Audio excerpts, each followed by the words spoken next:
Parlons placement, c'est votre émission en placement en direct chaque mois pour faire le point, bien sûr, les bons plans en placement.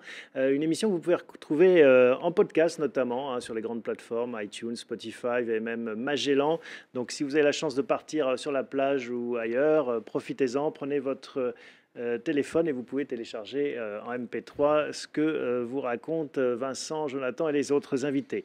Vincent, alors on va s'intéresser au Ouais, Luxembourg, on va partir ouais, un petit voyage, pas très loin, d'un point de exotique. vue de l'épargne, parce Ouais. que vous avez les derniers chiffres. Voilà, nous on regarde en fait chaque année les chiffres qui tombent là, ils viennent de tomber. On sait maintenant que la France a envoyé 8 milliards d'euros sur les contrats d'assurance vie. Les Français ont placé 8 milliards d'euros en 2018 sur les contrats d'assurance vie au Luxembourg.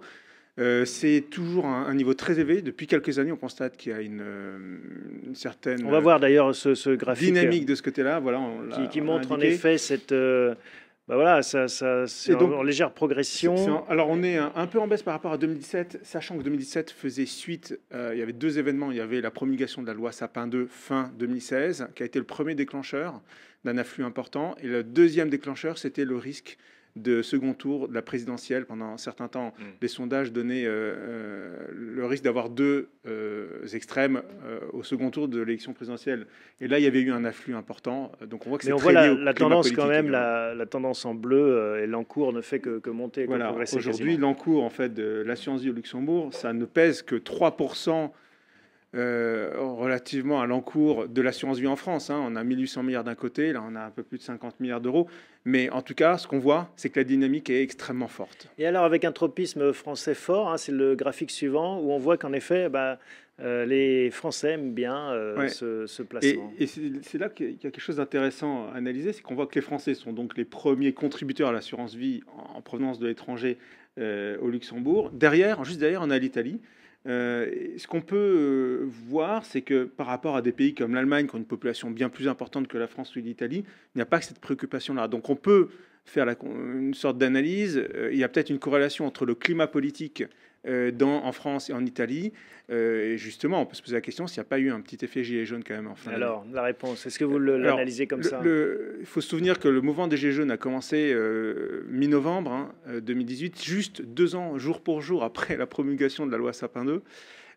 Et en fait, il est probable qu'on ait vu une montée de la collecte. En tout cas, à notre niveau, on a vu une préoccupation monter chez bienprévoir.fr. On a beaucoup de gens qui nous posent des questions sur l'opportunité d'aller au Luxembourg, mais on l'a surtout vu dans les mois qui ont suivi, parce qu'en fait, le mouvement, au début, a pu laisser penser qu'il allait s'estomper au bout de quelques semaines. Le fait qu'il ait duré a probablement incité un certain nombre de Français à considérer que les réformes ne seraient pas menées au bout, qu'il y avait un risque que la France ne soit pas réformée. Et de cette manière-là, on voit que généralement, ce genre de contexte fait que les épargnants se disent « je préfère mettre à l'abri le fruit de mon travail et mon épargne au Luxembourg ». C'est l'effet coffre-fort, on va chercher ce coffre-fort donc au Grand-Duché. On rappelle peut-être en effet les attraits au-delà du contexte politique qui peut expliquer parfois une accélération, mais l'intérêt global d'être au Luxembourg en tant qu'épargnant. Oui, tout à fait. Généralement, les épargnants sont souvent des familles qui décident de mettre leur épargne au Luxembourg, recherchent premièrement à accroître le niveau de sécurité de leurs fonds. Donc, le Luxembourg est très connu pour offrir ce qu'on appelle un triangle de sécurité, puisqu'en fait, au Luxembourg, vous avez l'équivalent de l'autorité de contrôle qui s'appelle le commissariat aux assurances, qui supervise d'un côté les fonds qui d'une certaine manière, sont collectés à travers une compagnie d'assurance vie, et ensuite la compagnie d'assurance vie ne détient pas les fonds dans son bilan. On va le voir d'ailleurs, c'est un graphique, le triangle de sécurité. Et là, en fait, les fonds, contrairement à la France, ne sont pas logés dans la compagnie d'assurance vie, mais dans une banque dépositaire tierce. Ça, c'est indépendance, en fait, dans le schéma. Protège d'une certaine manière l'épargnant. C'est un sas de sécurité supplémentaire parce que en France, pour caricaturer, si jamais ma compagnie d'assurance fait faillite, je perds ma mise. Alors que là, en effet, je récupère le sous-jacent. C'est exactement ça. Alors, on ne dit pas qu'il n'y a pas un risque non plus au Luxembourg s'il y a un risque systémique qui se déclare. En Europe, par exemple, qui a une crise forte, il faut se rendre à l'évidence, le Luxembourg sera aussi pris dans cette nasse. Cependant, effectivement, la séparation entre la banque dépositaire et la compagnie d'assurance vie est une garantie supplémentaire. Mais je dirais d'ailleurs que vous avez soulevé le fait qu'en France, si jamais on a ces fonds dans une compagnie d'assurance vie, déjà on est il y a une garantie d'État qui est de 70 000 euros par tête et par contrat d'assurance vie. Mais autrement, en France, on est considéré comme un créancier secondaire. Ça veut dire qu'en fait, les organismes sociaux passent devant vous dans le cas où il y a une faillite. Alors qu'au Luxembourg, autre élément de sécurité supplémentaire, vous êtes un créancier de premier ordre. Ça coûte cher, c'est à la portée de toutes les bourses. Alors la logique en fait veut qu'effectivement la gestion d'un contrat d'assurance vie est plus chère qu'en France, notamment parce qu'on l'a pas abordé. Elle propose une logique de diversification encore plus grande. On peut à peu près loger tous les titres financiers qu'on veut dans un contrat vous avez d'assurance vie au apporté un Luxembourg. tableau qui résume un peu tout ce qu'on peut mettre. Ça c'est intéressant aussi. C'est beaucoup plus souple. C'est beaucoup plus souple, c'est très large. Il y a une logique en fait aussi de création de fonds dédiés sur mesure. Et je dirais que par rapport à votre question tout à l'heure sur les montants minimums, certes aujourd'hui on voit une vraie démocratisation de l'accès au contrat d'assurance vie. Notre recommandation est, ceci dit quand même, de considérer qu'en réalité c'est à partir de 250 000 euros d'épargne que le voyage vaut vraiment le coup, parce que, je l'évoquais tout à l'heure, il y a des frais de gestion qui sont plus importants. Et puis, il y a une réglementation au Luxembourg qui fait que là où c'est intéressant, c'est lorsqu'on a la possibilité d'accéder à des fonds dédiés pour loger de l'immobilier, par exemple. Alors voilà, on va reprendre un peu ce qu'on peut mettre dans cette enveloppe d'assurance vie luxembourgeoise. Et on voit en effet que c'est très divers, plus que ce qu'on peut faire en France. Et on est parti avec les petits pourcentages qui sont sur la droite de ce que recherchent aujourd'hui les familles des gros patrimoines.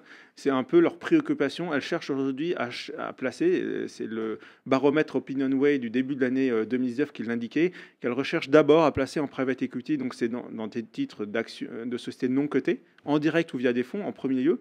On voit que la préoccupation seconde, c'est tout ce qui est lié à l'immobilier. On peut loger des titres d'une société immobilière aussi. Alors, la pierre papier telle qu'on l'entend en France, on en parle très souvent, on va encore en parler tout à l'heure, c'est un peu... L'accès est restreint. Il y a quelques contrats qui permettent de positionner des OPCI, en fait, dans les contrats d'assurance. Mais là, on peut mettre un immeuble, par exemple. À travers les titres d'une société. En tout cas, la compagnie l'étudiera, et il faut un montant de valorisation du bien assez important. Là, on est plutôt de l'ordre du million d'euros en fait. Pour ce et genre des forêts, des vignobles, ça, ce sont des choses. Oui, en tout cas, moi, j'ai pas de cas précis où on a positionné des vignobles, des forêts. Ceci dit, si on a un actif qui est qui se traduit par un titre, une détention d'un titre, la compagnie pourra l'étudier. En tout cas, les compagnies avec lesquelles on travaille chez bienpropre.fr le font et étudient, donnent une réponse assez rapidement, même sur des actifs qu'ils appellent des actifs non traditionnels.